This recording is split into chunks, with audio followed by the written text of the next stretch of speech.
Hey, everybody. It is me, Countess. I hope you guys are doing well out there in the world.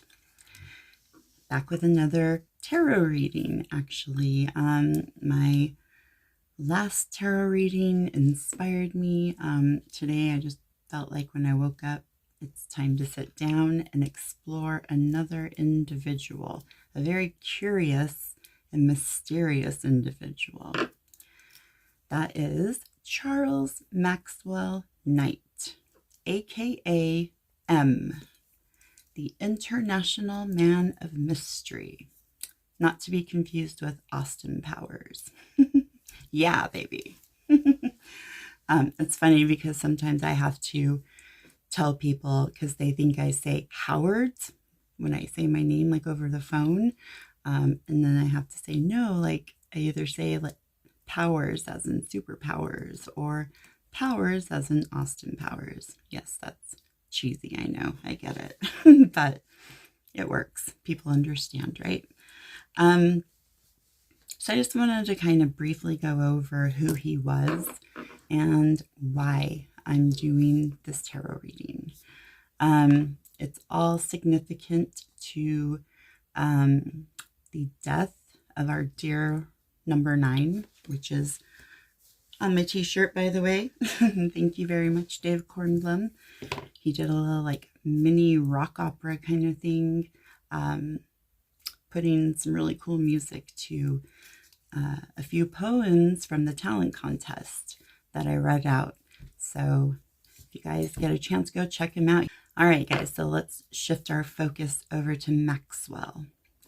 Maxwell's silver hammer. We're going to get into that too. Excuse me. So Maxwell Knight was highly interested in the occult. He would make people believe, though, that it was only for like academic research kind of purposes, because like his division of MI5, they say, was very like highbrow, and they were very prominent figures of the literary scene were, joined up with Maxwell. He himself was a very educated, well-read man, and he worked with Ian Fleming, the author of the James Bond novels, and he worked with Dennis Wheatley. And so they started working in the British Secret Service around World War II. And he was MI5's spy master. He was the organization's director of intelligence, actually. So it's also said that he was a handler for many different people during his career. A handler who controlled them via MK Ultra stuff. Because it goes back to World War II and the Nazis. Remember that. So actually, Maxwell ended up meeting Aleister Crowley through Dennis Wheatley. And he said that Wheatley went to Crowley's occult ceremonies just to research for his books. Purely academic research, like I said.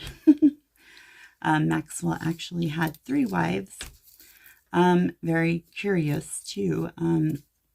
His first wife, Gladys, ended up dying as a result of the some sort of ritual gone wrong, including Mr. Crowley. So it's unknown if she was like a sacrifice or if something went a little too far.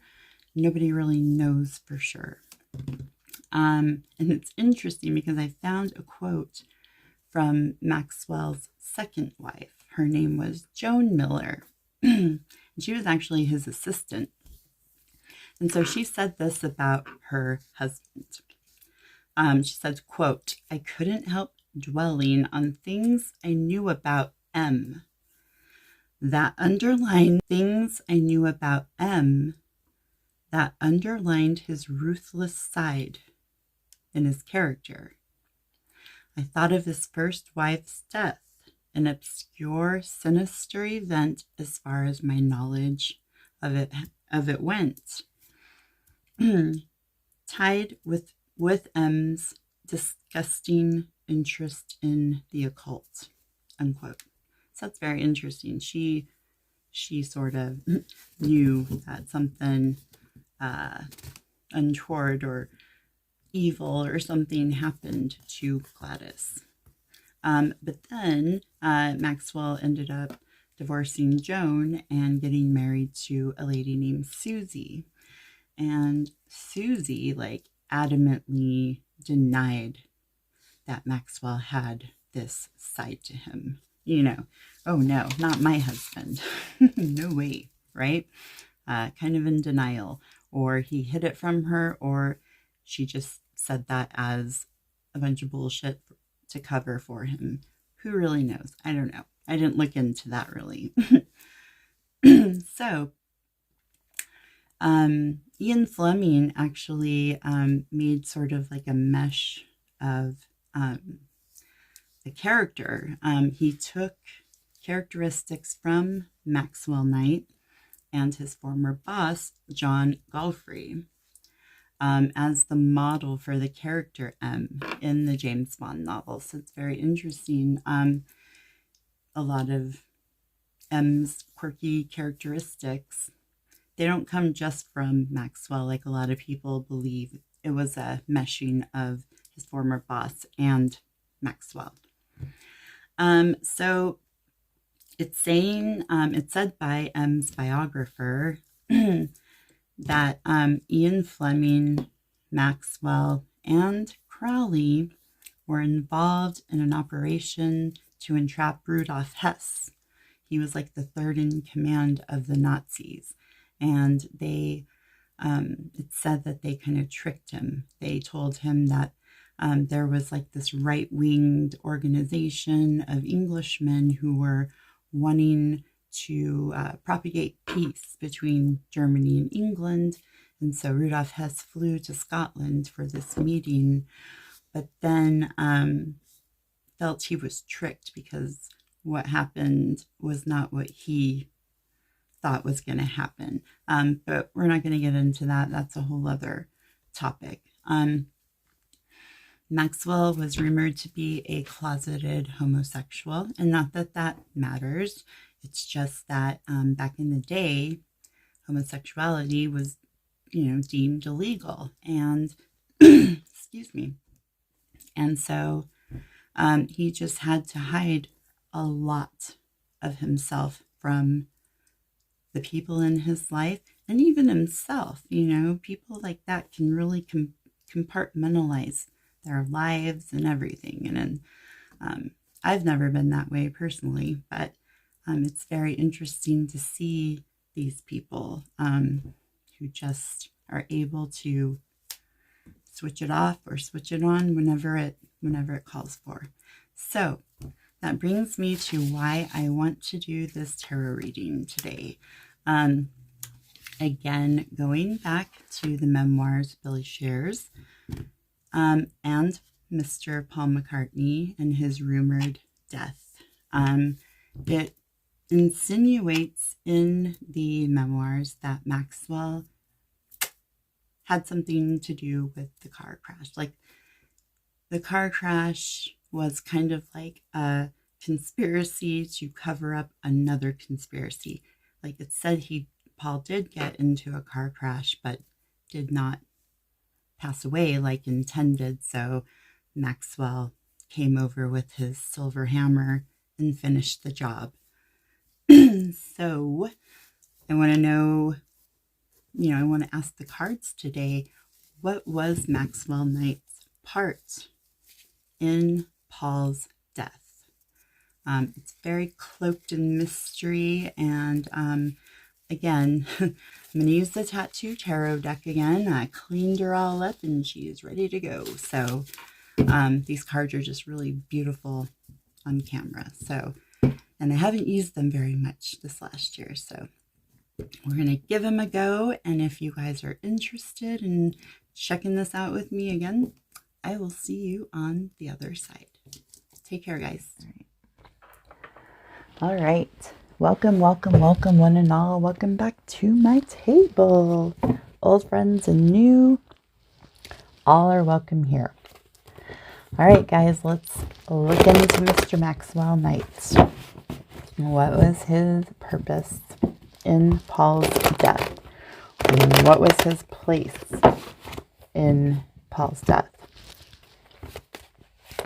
By the way, did you guys see the moon last night? Wasn't she beautiful? Nice and full and shiny. It said, if you believe in it, that the full moon is time to sort of like celebrate, get rid of your negativity, and get ready to sort of start anew. I guess that goes kind of hand in hand with the new year, right? Yeah. So just, I don't know, I go out and I appreciate the sky. I love looking at the stars, and I love the moon. I live at the bottom of a mountain, and sometimes the moon just blows me away coming up over the mountain. And it's usually in the winter time when that happens. Okay, anyway, let's get off of that tangent. Let's go back to Maxwell Knight. I do find it kind of like sad and eerie that Billy wrote a song about Maxwell making sure that he was dead. You know, everybody thought it was just kind of like a creepy but cute song, you know. I liked it when I was younger. You know, I like all the late nights all alone with a test tube. Oh, oh, oh. That's like such a, talking about a double entendre there, right? Late nights all alone with a test tube. Uh-oh, watch out. She needed a date with Maxwell, right? Yeah, but, so yeah, he made it kind of comical, and again, he tells really good stories in his songs, right? So, but the actual topic and chorus was really disturbing, you know, and having to hear that bang bang with the anvil and no, personally, I press skip whenever that comes on when I'm listening to Abbey Road. I don't want to listen to it because I know what it means now. I know what, you know, it's referring to, and yeah, that's what we want to figure out today. Who was that? Like, what was his place in Paul McCartney's death? You know, did he? That's what we want to just see. So cards, tell us.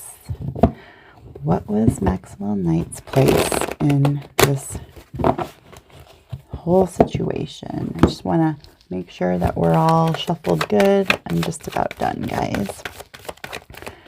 Who was Maxwell Knight? Like, what was his purpose in Paul's death? What was his place? All right. Yeah, so, okay, guys, we are about done. Let me just do one more shuffle. All right. Here we go. Let's check it out. First card. The Seven of Swords reversed. Oh, the Moon reversed. The Empress holy shit. What is going on here? And then the Page of Pentacles. Oh, again, feminine energy, secrets, no motivation, burnout. Oh my goodness. Okay.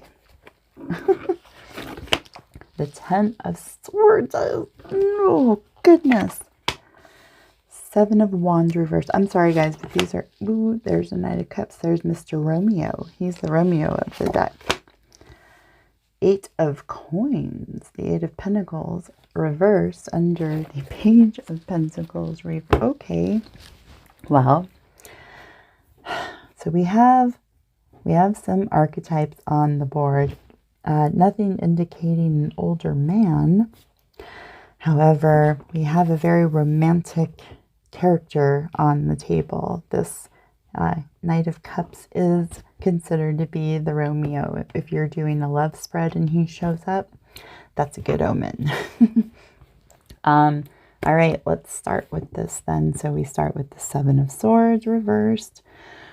Okay, again, indicating there has been deception, there has been trickery, there has been foul play, and it wants to be known. You know, the secrets are wanting to come out. Same with the moon.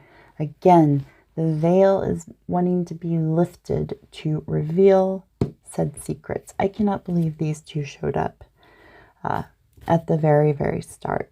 This is indicating something cloaked in heavy mystery. We have 2 sevens as well. So again, we're talking about sort of like the higher spiritual self with sevens. That's kind of, you know, that lays the foundation for this tier. Okay, so going to the Empress reverse. These are cards we got in Nyamophoni's spread. That's very interesting.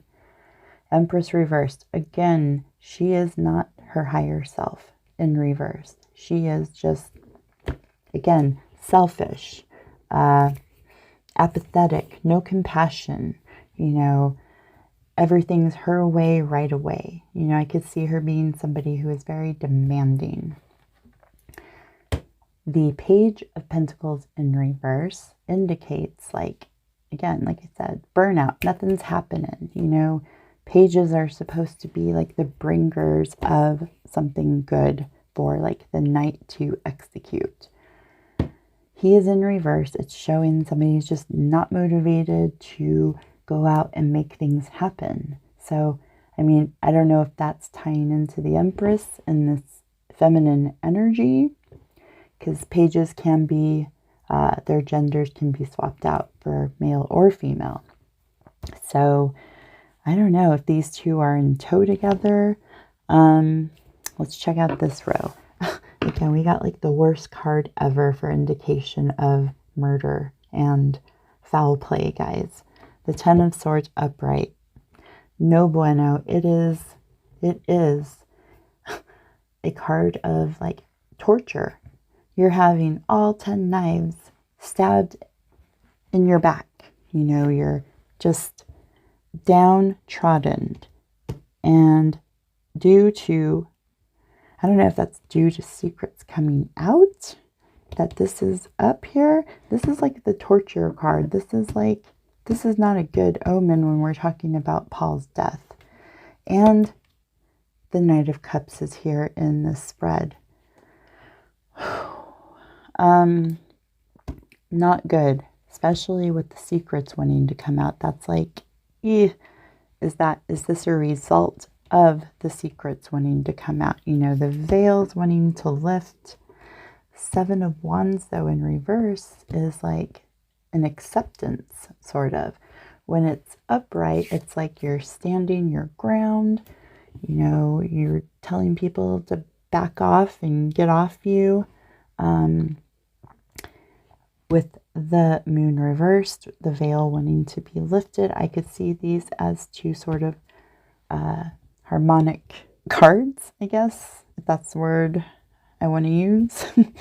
Again, and it's a 7, so it's has to do with spiritual matters, and the veil wants to lift. So that's interesting. The veil wants to lift about this. Going to the Knight of Cups and the Empress reversed. Okay, so my gut is telling me that he's representing number 9, Paul. He represents a Scorpio, usually, as far as astrological signs go. But in this spread with these cards, guys, I don't know what the Empress's deal is. You know, I'm thinking of like the girl who rode in the car with him, but she was a girl. Perhaps that's her. I just want to know who that Empress is, if she is an archetype in this situation, because I'm seeing this as Paul. Paul wanting to reveal secrets of some sort, or he's part of the secret, because the Eight of Coins in reverse, when it's upright, it's showing like hard work. You're kind of like a workaholic, you know. When it's upright. In reverse, it goes in tow with the Page of Pentacles in reverse. Burnout, no motivation. You're not working. You're not, you know, going to accomplish your goals. You're not going to be able to reap what you sow. You know, it's also, it can indicate like taking a step back from work. Very interesting. As we do, guys, let's draw some more cards and see what else we get, because this is very intriguing. Let's see what we get next. 10 of Coins upright. Okay, the Ace, lots of Pentacles here. This is like money, but that's in reverse. Oh, we got the Queen of Wands on the board. Again, another feminine archetype. There's feminine energy in this spread again. Like, what's that all about? You know, could it be like a wife of Maxwell? Could it be, I don't know. This is just kind of a trip. Let's see. There's a lot of Pentacles and Swords. There's Judgment. Okay. The 10 of Wands in reverse. Okay, so we have 3 10s on the board, guys. So far, let me just pull this last card. The Magician. Oh, geez. Okay, we just upped the ante here. Talk about spiritual matters. Okay, the 10s, guys. 3 10s is like telling us this is about the end of some sort of 3 different cycles. Although this one is like a heavy burden that's never going to end because it's in reverse.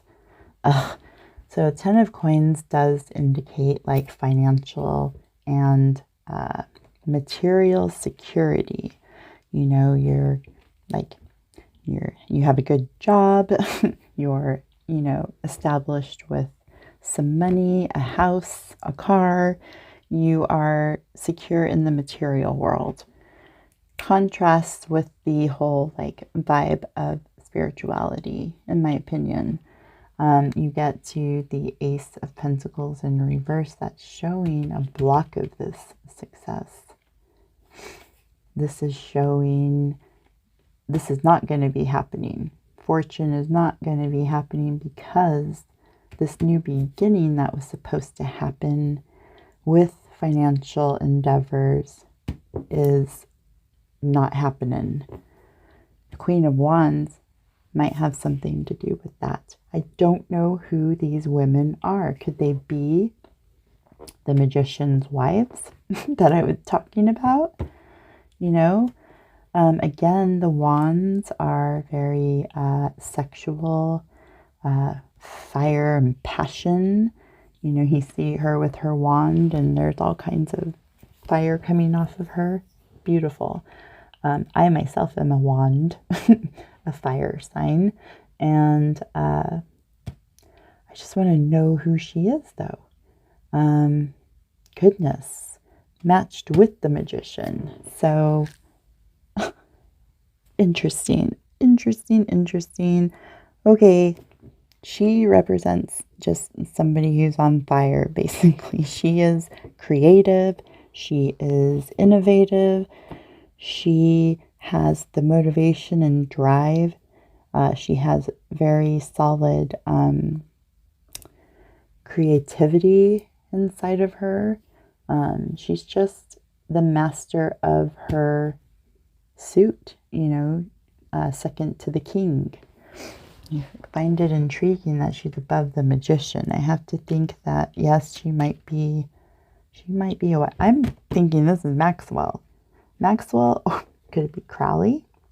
No, I don't know. This is Maxwell. He was very into the occult, even though he like brushed it off, you know, in public. You know, because people back then especially didn't understand and didn't want to understand anything about the occult. And yeah. Okay, so we go down to judgment. Judgment, again, is like, are you making good judgments? Is this a good judgment in financial ventures?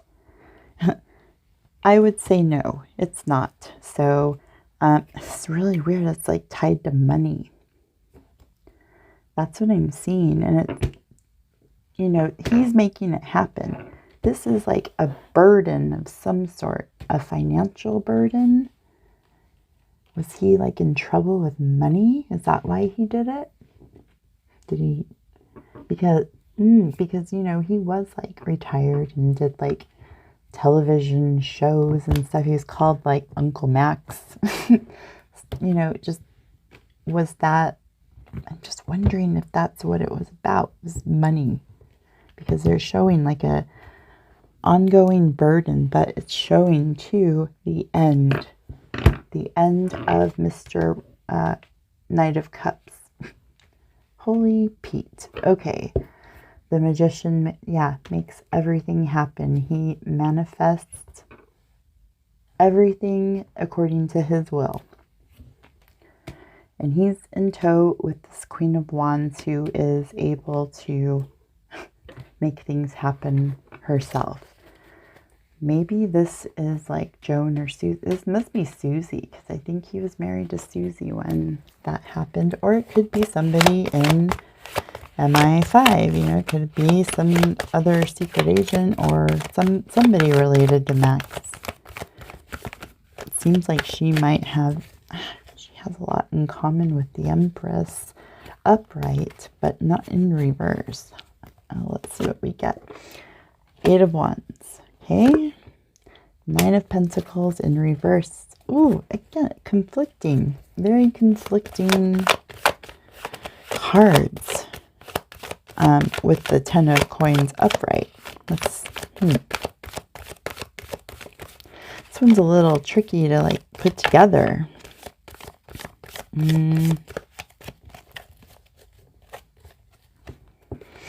Oops. Okay. We got the Ace of Swords again. Paul McCartney's card, guys. Oh, we got El Diablo in reverse. Oh boy, oh boy. Ace of Swords, guys, in Memoirs. I think it's like, I know it's in the Masonic Checkmate chapter. Don't know exactly what page, but it explains, you know, like what suit matches what beetle. And the Ace of Swords represents Paul McCartney. You know, the Ace of Swords is very similar to the Death card in the tarot. It represents transformation and even death. This in tow with this, it's funny, you get the beginning and the end of this sword suit down here. Fascinating, fascinating. Okay, so the 8 of Wands is showing that there's like quick messages coming through, like you got to grab it, you know, there's something being ordered by somebody that is not a good, I don't know what these pentacles are all about. There's a shit ton of pentacles in this spread. How do these two match up? I mean, I feel like Maxwell had money issues, even though he was like able to manifest things. There are things blocking him. We have the Magician and the Devil in the spread. When these two characters are together, no matter what their position, it is definitely a signal for black magic. No joke, no joke, no joke. So that is, oh boy. But I can't like interpret these pentacle cards. You know, again, if anybody's out there who wants to chime in to add to this spread, please, because I don't always know how to put the cards together. You know, sometimes I put them together when I'm like editing or when I see it later on. But it always helps to have another set of eyes, as it were. I just find it very, very interesting that Paul McCartney is showing up all over this spread. You know, I take it as the Knight of Cups, Mr. Romeo. We have the Ace of Swords. And then what else did we have on here? That was, I don't remember what we had. Anyways, I think that might have been it. But he's here on the board, guys. He's here. The Devil in reverse stands for freedom. Freedom from bondage. Freedom from whatever held you back. Paul was a sacrifice to the devil. This is so creepy. Oh my God. The cards are like straight up telling us that Paul was a victim of, you know, black magic with the devil. He was a sacrifice, you know, and the devil and freedom, and then like insecurity of some sort in the material world. There's money problems or some sort of like, I don't know, the money is just like vibing hard in this. Oh, look, we have eights in reverse on the board. I think we have another one up here. I don't know. I know we have multiple eights in here, multiple tens. So the eights just show like your state of mind. They're in reverse, so it's showing like a horrible state of mind about your financial affairs. And I forgot where the other 8 is. Sorry guys, let me take a look. Take a look in the book. Maybe I'm tripping. Maybe no, we got like the 8 of Wands. Duh, right in front of my face. Oh, and I just messed up all my cards. Way to go. 8 of Wands, 9 of Coins. Sorry guys.